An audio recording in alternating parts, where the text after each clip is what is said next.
Eu acabei com o meu vídeo, eu já estava com 5 minutos de vídeo, agora eu vou começar novamente. A paz de Deus, Deus abençoe. Vamos falar sobre aqueles dias que a gente pensa, não adianta, não tem como, não adianta, não tem como, as coisas não vão. Ninguém quer saber de Deus, ninguém mais quer servir a Deus. E ainda blasfemam, caluniam, tem gosto em fazer mal para o justo, sabe? E você vive em dias, eu vivo em dias em que parece que as pessoas sentem prazer e alegria e comemoram com festanças de gritos, de júbilo, de alegria por pisotear e humilhar mais ainda, sempre mais, o justo. Porque tá andando de Bíblia, tá andando de saia, tá andando de gravata, tá andando, meu Deus, vira uma calúnia, umas festanças em cima de se alegrar nas percas do justo, enquanto eles banqueteiam entre si. E Abacuque, no livro de Abacuque, ele se viu nessa situação. Imagina, ele se viu nessa situação. E ele escreveu todo o capítulo 1, descendo a lenha na nação de Israel, só vendo o lado ruim de tudo. E Deus fala com ele. E Deus o mostra que o justo, ele viverá pela fé. O justo pela sua fé viverá. Capítulo 2, versículo 4, A parte B do versículo 4. Então existe ali uma esperança, Existe ali uma certeza de que existem justos na terra e que eles estão vivendo pela fé. Você vê nos tempos de Jesus, voltando aqui, Jesus, os fariseus, os saduceus, os líderes da nação, eles viviam daquele jeito.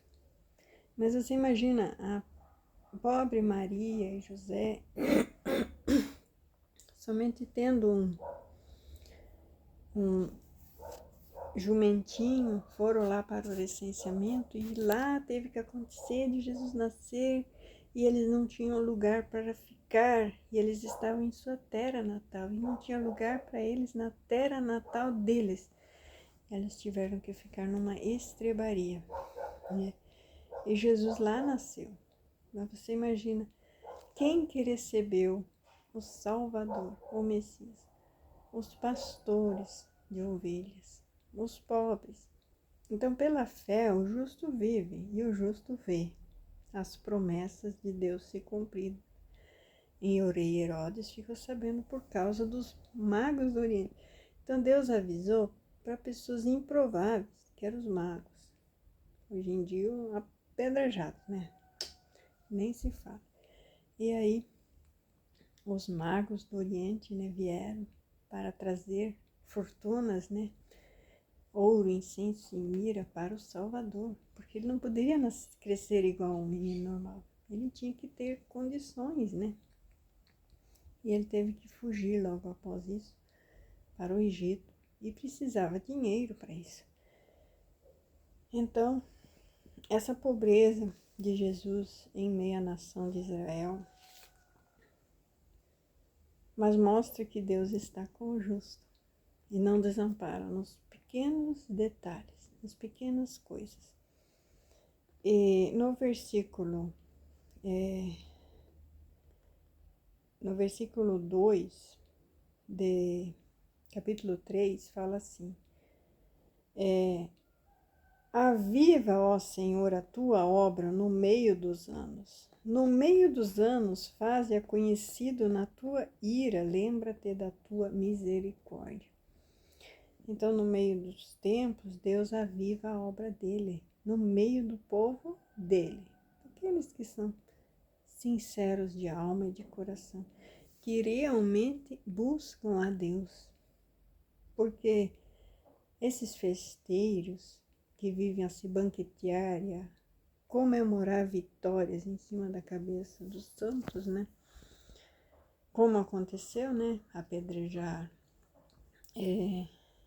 Estevão, matar Tiago, foi algo que trouxe honra para orei, né? Eu acho que era Herodes, né? O Herodes 3. E então ele tinha que prender também Pedro. Então continuava prendendo e vamos matar porque isso dá festa no povo e a popularidade dele aumenta. Porque fazer o mal para os justos dá popularidade. Coincidência ou não, as coisas continuem assim até hoje, né? E aí, o profeta fala que aviva, ó Senhor, a tua obra no meio dos anos. No meio dos anos faze-a conhecida. Na tua ira, lembra-te da misericórdia.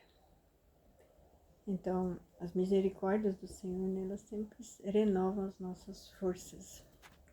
Glórias e glórias e glórias ao Senhor por ser assim. Então, no versículo 2, ele nos fala sobre esse avivamento, que sempre de novo acontece, quando tudo se torna religião e tradição, e tudo é o mesmo, excentricamente o mesmo, acontece isso, né? E no versículo 17 do capítulo 3, ele termina dizendo assim: porque ainda que a figueira não floresça, ainda que não haja fruto na vida, ainda na vide, ainda que decepcione o produto da oliveira, e os campos não produzam mantimentos, ainda que as ovelhas da malhada sejam arrebatadas, e nos curais não haja mais gado.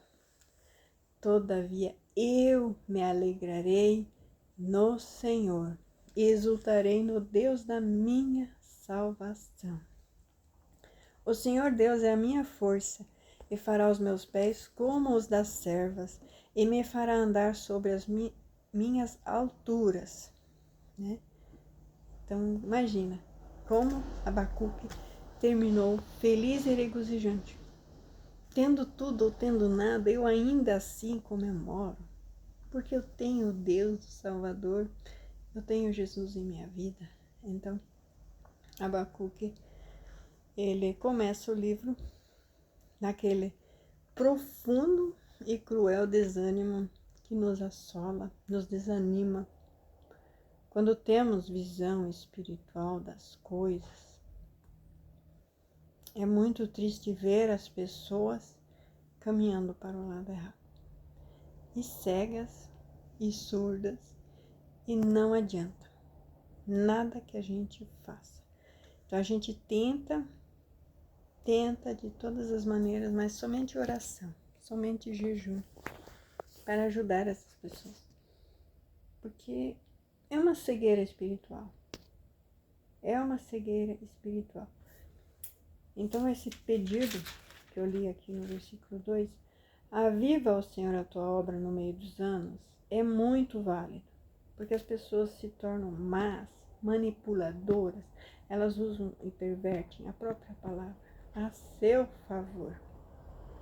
Todos os livros podem ser usados para perverter a sabedoria a favor de alguns, para prejudicar o direito. O direito de quem não tem como se defender.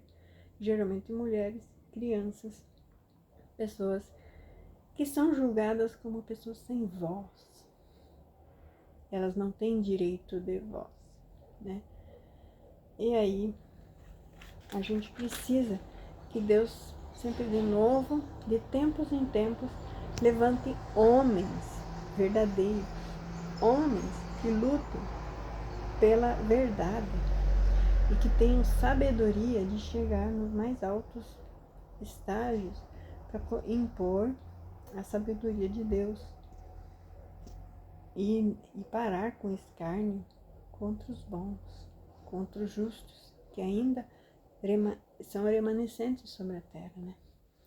A gente poderia aqui pular para o Apocalipse, porque ali Apocalipse fala muito sobre os remanescentes, que são aqueles que parece que não são mais, né? Porque eles não pertencem mais a grupos nenhum, porque os grupos são tão gordos e fechados e cheios em si, que parece que não existe mais lugar para aqueles que não querem se enquadrar nos pensamentos deles, né? Gordos, inchados e malévolos, do jeito que eles são. Então, criam-se padrões humanos que são desumanos aos olhos de Deus.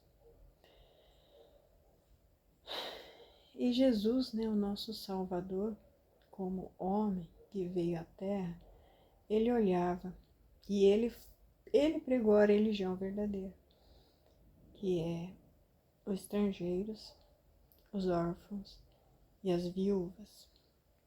Hoje em dia, a gente vê a psicologia, principalmente a psiquiatria, tratando divorciados, divorciadas e filhos de divórcio como órfãos e viúvas, porque você precisa tratar como se houvesse tido uma morte, porque essa mulher, essa criança não consegue superar e não consegue continuar vivendo. E pior do que a morte de ter um cadáver para sepultar, para velar, é você ter esse cadáver vivo e falante, te desprezando, roubando todo o teu direito, roubando o direito dos teus filhos. Então, é tão cruel, que se tivesse morrido, seria melhor. Então, a psiquiatria trata os divorciados como um luto, onde às vezes a aceitação do luto é que demora. Aceitar que morreu é que demora. Morreu, né? Então, aceitar que morreu, às vezes demora, mas faz parte do processo do luto. O processo do luto tem as etapas. Aceitar que partiu e que não quer voltar, né? Eu trabalho com restauração de casamentos, eu me aperfeiçoo com restauração de relacionamentos e fico muito feliz com todos os relacionamentos que são restaurados. E eu vou te dizer uma coisa, realmente aquela pessoa que saiu e a pessoa que ficou, os dois morrem. A pessoa que ficou, ele morre por causa da traição, por causa do abandono, né? E a pessoa que partiu, igualmente morre. E aí a restauração só acontece depois dessa morte, desse velório, desse luto. E aí a restauração, que é a nova vida, ela acontece no novo nascer, na conversão de ambos. Primeiro daquele que luta, né? Ele se converte, ele entende aonde errou, né? Ela entende aonde errou, a viúva, né? Ela entende aonde errou para que acontecesse tudo isso, né? De não ter colocado Deus em primeiro lugar. O homem, quando se casa, né? O casamento divino, ele é homem tenro, né? Homem jovem, sai da casa do pai e da mãe e se une a uma mulher. E os dois se tornam uma carne. Então já não são mais dois, mas um só. Então a restauração acontece somente nesse relacionamento. E o divórcio somente é permitido quando é um segundo relacionamento, como era permitido de Jesus, no capítulo 19 de Mateus, fala sobre Herodes. Herodes era casado com Herodias. E aquele casamento era permitido o divórcio, porque era uma relação sexual ilícita diante da lei judaica. Bons entendedores entenderam. Então, se os fariseus queriam um motivo para prender Jesus, não, eles tinham um motivo de como levar a salvação para Herodes. Herodes, você pode se separar se for relação sexual ilícita. Então, você pode e deve se divorciar. Porque é errado. É um segundo casamento que vai contra a lei divina. E Jesus falou em outro lugar que haveria apenas um homem para uma mulher e uma mulher para um homem. Então acabou com aquele negócio de bigamia, de ter várias mulheres. Acabou, né? Acabou. Salomão tinha instituído isso porque ele seguiu os parâmetros dos reis do mundo, né? O povo queria um rei igual o mundo tem e ganhou um rei igual o mundo tem, que só trouxe coisa do mundo para dentro de si. Então, é o erro de querer viver igual aos padrões do mundo. Mas Jesus quebrou esse negócio de ter um rei igual ao mundo, né? Então, nosso reino é celestial, é do alto. Nós seguimos um reino que não é daqui, mas é de cima, né? E esse ensinamos e pregamos. Então, o que eu quero deixar aqui como versículo base, né? Versículo principal dessa mensagem é: aviva, ó Senhor, a tua obra no meio dos anos. No meio dos anos, faze-a conhecida. Na tua ira, lembra-te da misericórdia. Então, Deus se ira, né, também com tudo isso que acontece, que aconteceu e continua acontecendo. Deus se ira. Então, voltando a falar sobre o casamento, que eu trabalho com essa restauração, é quando um acorda, é vivificado no Espírito Santo, é cheio do Espírito Santo e tem as armas de Deus para lutar contra as hostes espirituais do mal. Não é contra o cônjuge, nunca foi contra o cônjuge. A luta é espiritual, a luta é contra o mal que se instaurou nesse relacionamento. Então precisa ser derrubado por terra. Essa pessoa nasce de novo. Automaticamente, o outro lado tem que sentir alguma coisa. Por quê? Porque é uma carne. Mesmo ele tendo deitado com uma adúltera e se tornado adúltero com ela, e os dois estão vivendo em adultério, ele sente, ele começa a sentir que está errado, porque esse lado verdadeiramente se converteu. Eu não estou falando sobre religiosidade. Religiosidade vai ter com os fariseus, os saduceus, vai ter com eles lá. Isso é religiosidade. Eu estou falando de espiritualidade. É viver cheio do Espírito Santo. E isso não precisa regra humana, isso é uma regra de Deus. Isso é entre você e o Pai Celestial. Como eu sei que eu devo lutar pelo meu casamento?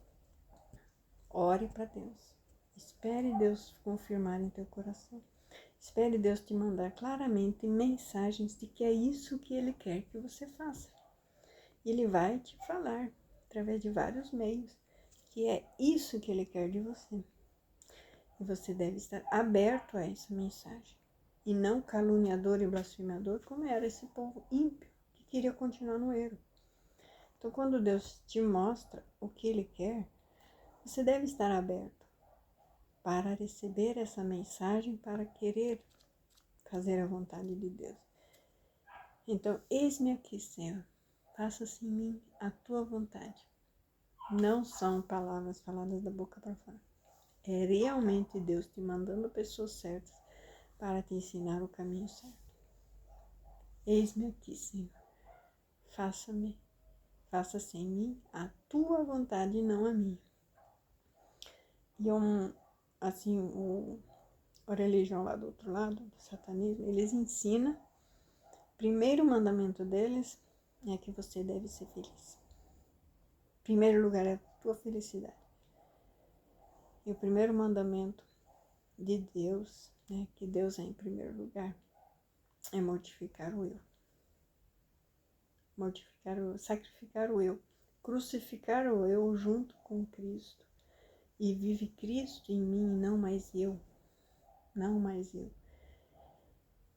Então, essa religião do eu devo ser feliz, nessa religião que infelizmente tanta gente professa, não vai te dar felicidade eterna. Você quer a verdadeira felicidade? Deixa Cristo viver em você. Faça sentir a vontade dele e não mais a sua. Não mais a sua. Então, essa chave deve virar.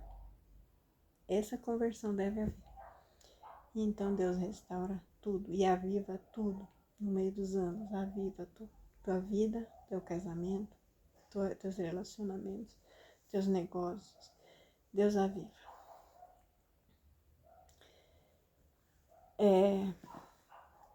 E apesar do profeta Abacuque ter tido essa visão tão negativa, a gente fica com o lado bom, que no final ele viu tudo bom. Tudo é bom com Deus. Mesmo com tudo dado errado, tudo ainda é bom com Deus. Graça e paz, Deus abençoe. Fico muito feliz de trazer essas palavras para vocês. E perdoe a minha voz, que tá difícil fazer vídeo com a voz desse jeito. Porque eu tento forçar para falar mais alto, mas daí embarga de vez. Então, um bom microfone ajudaria muito. Mas eu ainda não tenho condições para isso. Mas logo, logo chegaremos lá. Amém? Então, ainda que a figueira não floresça, nem haja fruto na vida, ainda que decepcione o produto da oliveira e os campos não produzam mantimento, e ainda que as ovelhas da malhada sejam arrebatadas e nos curais não haja gado, todavia eu me alegrarei no Senhor e exultarei no Deus da minha salvação. Aleluia, aleluia.